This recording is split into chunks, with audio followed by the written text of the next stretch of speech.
The crime story में आपका स्वागत है और मैं हूं शालिनी। आज का ज्वलंत मुद्दा है, आखिर सरकार जिस प्रकार महिलाओं के लिए महिला आयोग की गठन है, तो फिर पुरुष आयोग के लिए गठन को मंजूरी क्यों नहीं दे रही है। आज पुरुष ज्यादा प्रताड़ित हैं और वर्षों से पुरुष आयोग की मांग को क्यों नहीं मान रही है।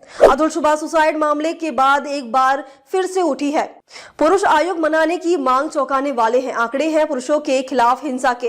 पूरी कहानी को जानने से पहले इस चैनल को जरूर सब्सक्राइब करें ताकि समाज में हो रहे अपराध के प्रति आवाज उठाते रहे। इसमें कोई शक नहीं कि भारत में महिलाओं के साथ अपराध के मामले साल दर साल बढ़ रहे हैं, लेकिन हमारे आसपास ऐसे पुरुष की कमी नहीं जो उत्पीड़न के शिकार है।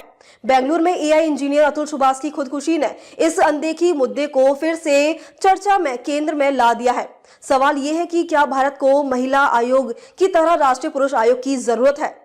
क्या भारत को राष्ट्रीय पुरुष आयोग की जरूरत है? ये सवाल हर बार सुर्खियों में तब आता है जब किसी पुरुष के साथ होने वाले अत्याचार की दर्दनाक कहानी सामने आती है। हाल ही में बेंगलुरु के एक होनहार एआई इंजीनियर अतुल सुभाष की खुदकुशी ने इस बहस को फिर से हवा दी है। अपनी पत्नी की झूठी मुकदमेबाजी, घरेलू कलह और ससुराल पक्ष के उत्पीड़न से परेशान होकर अतुल ने अपनी जान दे दी। उनकी मौत से पहले बनाए गए वीडियो में उन्होंने गंभीर आरोप लगाए हैं। पुलिस ने अपनी पत्नी निकिता सिंघानिया सहित 4 लोगों के खिलाफ मामला दर्ज किया है। हमारा समाज घरेलू हिंसा और महिलाओं के साथ होने वाली हिंसा के खिलाफ जागरूक है और इसके लिए सख्त कानून भी बनाए गए हैं। मगर पुरुष पर हो रहे अत्याचारों की अनदेखी इतनी ज्यादा है कि ना तो समाज को और ना ही कानून को दिखलाई पड़ती है। जिस तरह महिला आयोग ने लाखों महिलाओं को न्याय दिलाने में मदद की है, वही क्या पुरुषों के पास भी अपनी बात रखने के लिए कोई मंच होना चाहिए? आइए समझते हैं कि भारत में पुरुष आयोग की मांग क्यों बढ़ रही है। क्या वाकई पुरुष उत्पीड़न के मामले में बड़े हैं और बाकी देशों में क्या हाल है? राष्ट्रीय अपराध रिकॉर्ड ब्यूरो यानी एनसीआरबी के आंकड़ों के मुताबिक देश में पुरुषों की आत्महत्या की दर महिलाओं की तुलना में 2 गुने से भी ज्यादा है। इसके पीछे तमाम कारणों में पुरुषों का घरेलू हिंसा का शिकार होना भी बताया जाता है।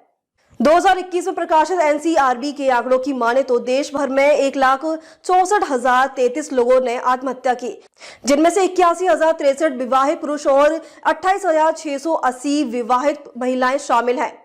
यह भी बताया गया कि साल 2021 में करीब 33.2% पुरुषों में पारिवारिक समस्याओं के कारण और 4.8% ने विवाहित संबंधी वजहों से अपनी जान दे दी थी। नेशनल फैमिली हेल्थ सर्वे 5 के आंकड़ों के मुताबिक 18 से 49 साल की उम्र की 10% महिलाओं ने भी कभी न कभी अपने पति पर हाथ उठाया है, वो भी तब जब उसके पति ने उन पर कोई हिंसा नहीं की। इसी में 11% महिलाएं ऐसी भी हैं जिन्होंने माना था कि बीते 1 साल में उन्होंने पति के साथ हिंसा की है। सेव इंडिया फैमिली फाउंडेशन और माई नेशन संस्था के ऑनलाइन शोध की माने तो 98% भारतीय पति 3 साल के रिलेशनशिप में कम से कम एक बार घरेलू हिंसा का सामना कर चुके हैं। कई संस्थानों के सर्वे के मुताबिक ज्यादातर पुरुष सेल्फ रिस्पेक्ट के चलते अपनी पत्नी की शिकायत नहीं कर पाते, मगर कोई हिम्मत कर पुलिस को शिकायत करता भी है तो अक्सर पुलिस ही उसे धमका देती है। 2018 में ही यूपी में भारतीय जनता पार्टी के कुछ सांसदों ने यह मांग उठाई थी कि राष्ट्रीय महिला आयोग की तर्ज पर राष्ट्रीय पुरुष आयोग जैसी भी एक संवैधानिक संस्था बनानी चाहिए। इन सांसदों ने इस बारे में प्रधानमंत्री नरेंद्र मोदी को भी पत्र लिखा था। पत्र लिखने वाले एक सांसद हरि नारायण राजभर ने उस वक्त यह दावा किया था कि पत्नी प्रताड़ित कई पुरुष जेलों में बंद है, लेकिन कानून के एक तरफा रुख और समाज में हंसी के डर से वे खुद के ऊपर होने वाले घरेलू अत्याचार के खिलाफ आवाज नहीं उठा रहे हैं। फिर सुप्रीम कोर्ट में भी याचिका डाली गई थी जिसमें घरेलू हिंसा से पीड़ित विवाहित पुरुषों के आत्महत्या की घटनाओं से निपटने के लिए दिशा निर्देश देने और राष्ट्रीय पुरुष आयोग बनाने की अपील की गई थी, मगर सुप्रीम कोर्ट ने 2023 में ये कहते हुए सुनवाई से इनकार कर दिया था कि याचिका में एक तरफा तस्वीर पेश की गई है।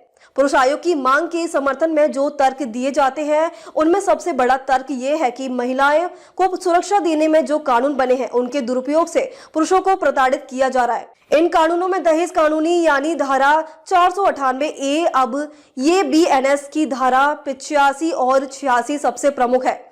इस धारा पर अक्सर सवाल उठ रहे हैं। पिछले महीने ही सुप्रीम कोर्ट ने दहेज उत्पीड़न के मामले में पति और उसके रिश्तेदारों के खिलाफ मुकदमा चलाने के खिलाफ अदालतों को आगाह किया। कोर्ट ने घरेलू विवाद न झूठे मुकदमे में फंसाने पर भी चिंता जताई। इसी को देखते हुए पुरुषों की मदद के लिए एक स्वसेवी संस्थान ने 2016 में सिर्फ नाम का एक ऐप बनाया था जिसके जरिए ऐसे पुरुषों अपनी पीड़ा दर्ज करा सकते थे। ऐसे पुरुष को यह संस्थान कानूनी मदद भी दिलाती थी। पुरुषों के खिलाफ घरेलू हिंसा का मुद्दा सिर्फ भारत की ही समस्या नहीं है, बल्कि दुनिया भर के कई देशों की ये अछूते नहीं है। यूनाइटेड किंगडम के ऑफिस फॉर नेशनल स्टैटिस्टिक्स के डेटा 2022 और 2023 से पता चलता है कि घरेलू हिंसा के 3 पीड़ितों में से एक पुरुष है।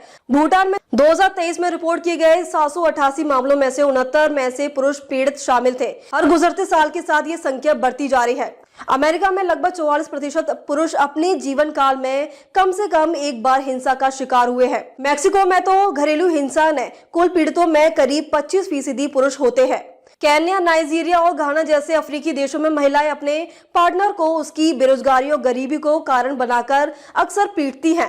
अब सरकार को जितना जल्दी हो IPC 498A को खत्म कर देना चाहिए। साथ ही पुरुष आयोग के मांग की स्वीकृति दे देनी चाहिए, ताकि ऐसा न हो कि पुरुष की विवाह जैसी परंपरा से विश्वास न टूटे। आज के लिए बस इतना ही। अब मुझे दीजिए इजाजत। नमस्कार।